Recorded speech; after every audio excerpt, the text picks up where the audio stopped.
Lauren. Hari ini kita belajar apa? Ada yang tahu? Apa ya, Bu? Tahu ya? Tapi tetap semangat kan? Oke. Oke, kalau gitu sebelum kita belajar kita harus membuka dengan doa. Ibu minta salah satu dari kalian untuk memimpin doa. Siapa? Saya. Ayo, siap. Teman-teman, sebelum memulai pembelajaran, mari kita berdoa. Berdoa mulai.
dikasih untuk sedih ya, mereka nggak bisa ketemu teman-temannya di sekolah, nggak bisa belajar.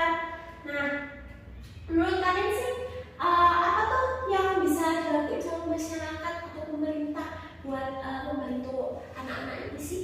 Membuat gratis Bu. Ya, gratis. Pendidikan buat anak-anak pinggir jalan Bu. Oh, mendirikan sekolah gitu ya. Benar sekali. Nah, anak-anak, Ibu udah nyiapin juga teks artikel berita masih berhubungan dengan sekolah anak jalanan. Nah, kalian simak ya. Ini ada di dalam LKPD-nya.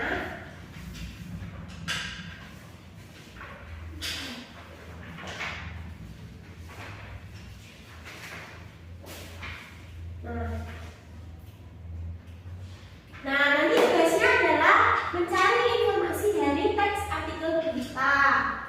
Kira-kira kalau mencari informasi itu perlu apa sih? Kita perlu nyari apa? Dari sumbernya ya. Terus dari apa? Hal-hal yang penting. Nah, tapi kita juga bisa tuh lihat dari gagasan utamanya. Apa sih gagasan utama itu? Nah, gagasan utama itu ide atau hasil pemikiran utama dalam sebuah paragraf atau hasil pemikiran utama dalam sebuah paragraf. Nah, kalian juga perlu memperhatikan kalau gagasan utama itu cuma ada satu di dalam setiap paragrafnya. Terus gagasan utama itu bisa dibagi menjadi 3 jenis: gagasan induktif, gagasan deduktif, dan gagasan pokok campuran. Nah, gagasan induktif itu adalah sebuah paragraf yang gagasan utamanya berada di bagian awal. Kalau deduktif berarti Tengah. deduktif yang di akhir. Dan campuran baru di awal dan di akhir. Gagasan utama itu bukan kalimatnya, tapi dia itu kita ada tahapannya sampai kita menyimpulkan gagasan utama itu. Gimana sih caranya? Nah, ini dia caranya. Caranya kalian harus mencermati dulu setiap paragrafnya, setiap kalimat di dalam paragraf. Terus kalian nanti mengidentifikasi tuh ide-ide atau kata-kata yang mendominasi. Terus tentukan satu kalimat utama mana yang paling cocok menjadi kalimat utama. Jadi kalian cari, oh kalimat utamanya itu ada di awal, ada di akhir, atau di awal dan di akhir. Terus baru deh kalian bikin gagasan pokoknya dari kalimat utama tersebut. Tapi di dalam setiap paragraf itu juga pastinya ada gagasan pendukung. Jadi gagasan utama tadi ada satu, lalu nanti gagasan pendukungnya itu ada banyak. Ada yang melengkapi, yang menjelaskan dari gagasan utama itu. Nah, ini cirinya berada di dalam kalimat-kalimat yang menjelaskan gagasan pokok. Kalimatnya bisa berupa contoh, data, kronologi kejadian, atau uraian lainnya. Dan gagasan pendukung itu bisa berdiri sendiri dalam satu kalimat. Ada yang mau ditanyakan? Sudah. Udah jelas ya? Oke. Nah, kalian kalau udah jelas, sekarang Ibu minta untuk mengerjakan tugas yang ada di LKPD kalian. Jangan lupa untuk mengisi identitas terlebih dahulu. Terus tugasnya itu nanti kalian harus baca dulu instruksinya, karena nanti kalian diminta untuk mencari informasi dari hanya membaca judulnya. Jadi kalian membaca judulnya dulu, terus kalian tulis kira-kira apa sih informasi yang ada di dalam teks itu. Terus kalau udah kalian tulis, nanti kalian baru baca secara full isi teksnya. Lalu nanti kalian tulis informasi yang kalian dapat berdasarkan yang kalian baca. Terus nanti baru kalian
bisa ngerjain. Jangan lupa kalian tulis juga dampaknya apa kira-kira kalau kalian melakukan kewajiban itu ada dampak apa yang timbul dari kewajiban yang kalian lakukan. Misalnya tadi rajin belajar, kira-kira kalau kalian rajin belajar kalian mendapatkan apa? Nilai yang bagus, Bu. Nah, jangan lupa dijelasin ya di situ. Nah, udah selesai semuanya tentang kewajiban tadi? Sudah ya. Nah, tadi kita udah bahas banyak tentang apa aja tadi? Pendidikan, terus hak dan kewajiban. Nah, kira-kira kita lihat tuh, hak dan kewajiban itu cuma dimiliki Indonesia aja apa negara lain itu juga punya hak dan kewajiban sih? Tidak, Bu. Sudah ya. Semua memiliki hak dan kewajiban. Terus tadi kita juga udah lihat kalau pendidikan di Indonesia itu ternyata penyebabnya bisa rendah itu karena ada kekurangan ekonomi, bisa ada anak-anak yang memiliki kelainan atau disabilitas. Nah, gimana sih Indonesia menangani itu? Indonesia menangani itu bisa dengan melakukan kerjasama dengan negara lain. Nah, misalnya suatu negara itu ekonominya bagus. Nah, Indonesia akhirnya menjalin hubungan untuk meningkatkan ekonomi di Indonesia, terus menjalin juga dengan suatu negara yang punya fasilitas kesehatan yang bagus. Jadi anak-anak itu bisa difasilitasi untuk melakukan perawatan sehingga mereka dapat memperoleh pendidikan seperti itu. Nah, untuk menjalin relasi itu pastinya Indonesia harus mencari apa? Informasi dulu dong. Harus cari tahu ya, negara ini punya kelebihan di bidang mana seperti itu.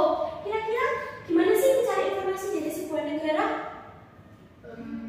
Bisa mencari tahu tentang apa itu? Kondisi apa aja? Geografi, kondisi alamnya benar. Nah, kalian nanti akan diminta untuk membaca dari sebuah teks informasi dari sebuah negara. Di sini ada negara apa ini? Negara apa? Vietnam sama Thailand. ini apa? Malaysia. Malaysia. Tapi nanti ibu akan minta kalian untuk mencari sebuah informasi dari negara Vietnam dan Thailand.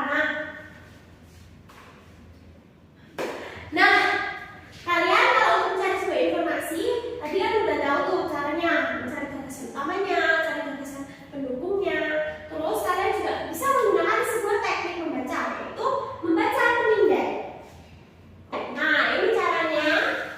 Jadi kalian harus ini, yang pertama, tentukan kata kunci. Terus lihat dengan sekilas dan cepat. Jadi kalian misalnya diminta informasi tentang ibu kotanya. Nah, kalian langsung cari kata kuncinya itu. Ibu kotanya itu ada di paragraf berapa sih? Ada di kalimat berapa sih? Kayak gitu. Nah, ketika kata tersebut kalian temukan, baca materi di sekitarnya dengan cermat. Jadi kalau kalian cari ibu kotanya, ya jangan kalian cari ibu kotanya aja. Harus baca, oh ini ibu kota Vietnam, ibu kota Thailand. Terus cari juga kata yang dicetak tebal atau miring, karena biasanya itu kayak menjadi petunjuk gitu. Terus pastikan juga mencari di bagian bab atau sumber tempat dan perhatikan urutan hurufnya. Seperti itu. Udah jelas ya? Oke, saya tulis. Nah, sekarang kalian udah jelas, kita akan langsung praktek. Nah, ini tugasnya kelompok kok. Jadi kalian kerjasama dengan temennya ya, Disha sama Sofia jadi satu ya. Oke? Nah, ini Bu ambil, oke? Teks informasinya ada di halaman ke halaman selanjutnya. Oke.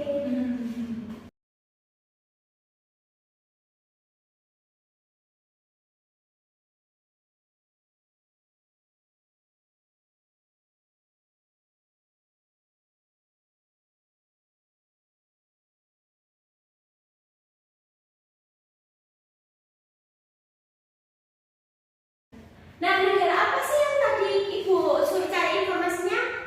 Thailand, Thailand sama Vietnam. Nah, negara itu kira-kira menjalin nggak kerjasama dengan Indonesia atau negara-negara lainnya? Iya, Bu. Menjalin ya.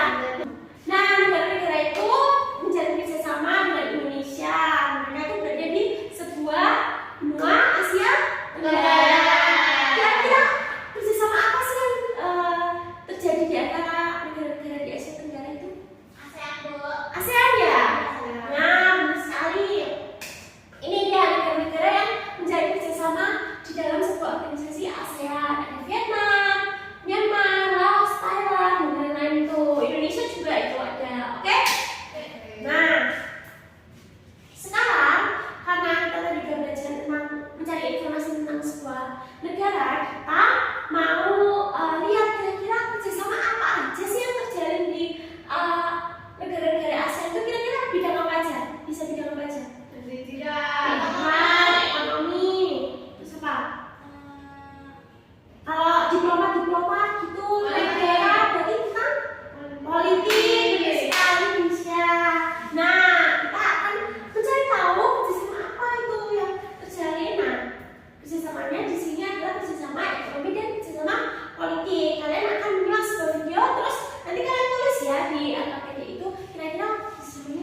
panjang.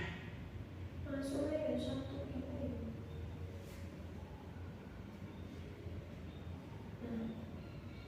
Politik dan keamanan. Apa saja ya? Yuk kita kerjasama. Lalu, kerjasama antar negara-negara ASEAN semakin berkembang seiring munculnya berbagai kebutuhan Ini ada kerjasama di bidang politik dan keamanan. Kira-kira apa aja sih? dan keamanan. Coba kita simak Dan ya. ini adalah bentuk kerjasama ASEAN di bidang politik dan keamanan. Apa saja ya? Yuk kita cari tahu. Sebelum kita nonton videonya, jangan lupa klik tombol subscribe dan tombol loncengnya ya. Contoh untuk kerjasama bidang politik dan keamanan.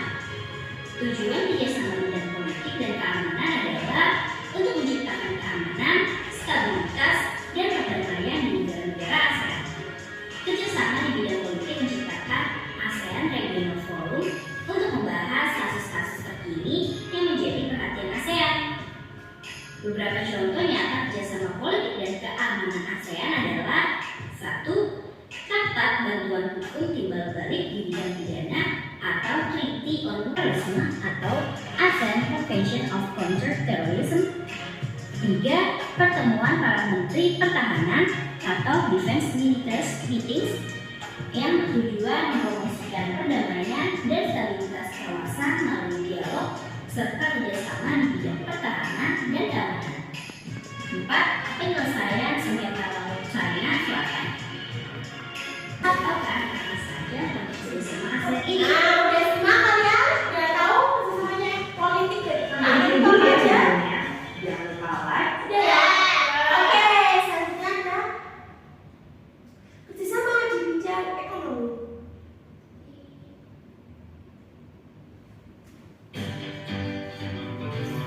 Bentuk di bidang ekonomi.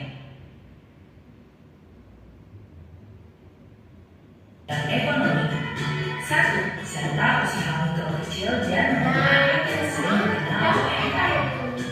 Berikut ini bentuk kerjasama ASEAN di bidang ekonomi. 1. Pembukaan pusat promosi ASEAN. Walaupun ASEAN sudah dikenal di berbagai negara, tapi ASEAN tetap perlu mempromosikan dirinya pada dunia luar. Pusat promosi ASEAN dilakukan di negara Jepang, negara yang mempunyai perkembangan cepat dalam berbagai sektor. Hal ini bertujuan untuk melakukan peningkatan kegiatan ekspor dari negara-negara ASEAN ke Jepang. Selain itu, untuk meningkatkan jumlah investor Jepang bagi negara-negara ASEAN. 2. Penyediaan cadangan pangan. Negara anggota ASEAN seperti Thailand, Indonesia, dan Kamboja dikenal sebagai lumbung padi ASEAN. Karena itu, sampai sekarang bencana, maka negara lain siap memberikan pasokan cadangan pangan untuk negara yang membutuhkan. 3. Penyelenggaraan proyek industri. Semua bentuk kerjasama dalam proyek industri dilakukan untuk tujuan bersama setiap negara anggota ASEAN. Beberapa proyek industri yang dilakukan oleh ASEAN adalah industri pupuk, tembaga, vaksin, dan abu soda. 4. Kawasan perdagangan bebas. Kawasan perdagangan bebas ASEAN biasa disebut ASEAN Free Trade Area atau disingkat AFTA. AFTA adalah bentuk kerjasama antar negara ASEAN di bidang ekonomi. Hal itu adalah suatu persetujuan dalam bidang pengelolaan seks organisasi. Itulah bentuk-bentuk kerjasama ASEAN di bidang ekonomi. Nah, tadi bentuk kerjasama di bidang ekonomi. Udah dapat semuanya informasinya? Udah. Oke, kita semuanya. Yuk, ibu komen dulu. Oke.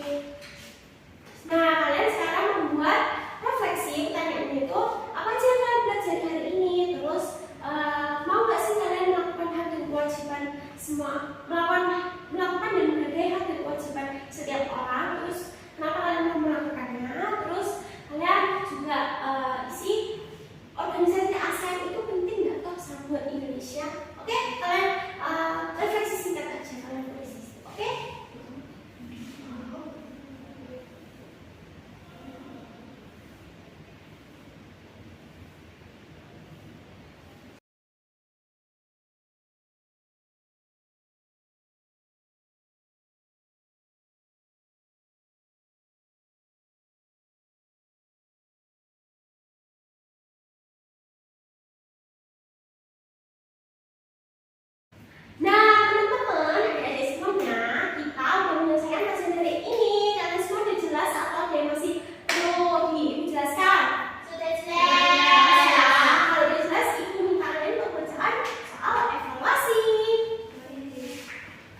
harus per mata pelajaran anjir.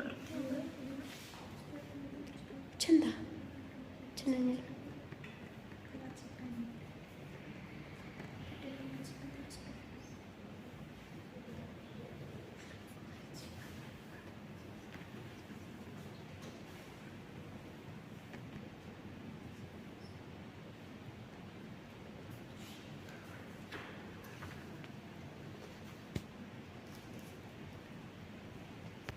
Nah, udah buat refleksinya? Udah. Mau nggak salah satu dari kalian maju? Mau.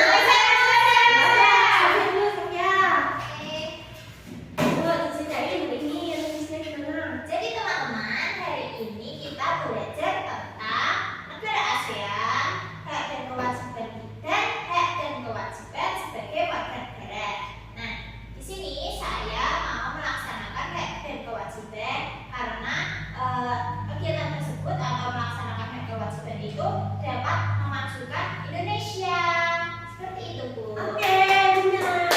Jadi semoga apa yang kalian pelajari, yang kalian tulis bisa menjadi bermanfaat bagi kalian. Ya, terima kasih. Oke, silakan dong. Nah, teman-teman, adik-adik semuanya, kita udah menyelesaikan kajian dari ini. Kalian semua udah jelas atau ada yang masih perlu dijelaskan? Sudah Ya, jelas. kalau udah jelas, ibu minta kalian untuk mengerjakan soal evaluasi.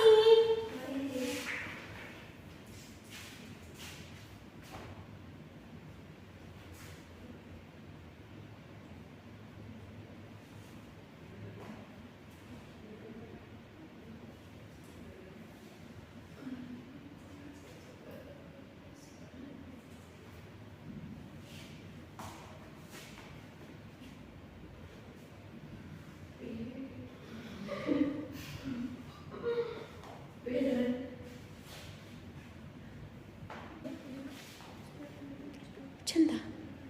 Cintanya.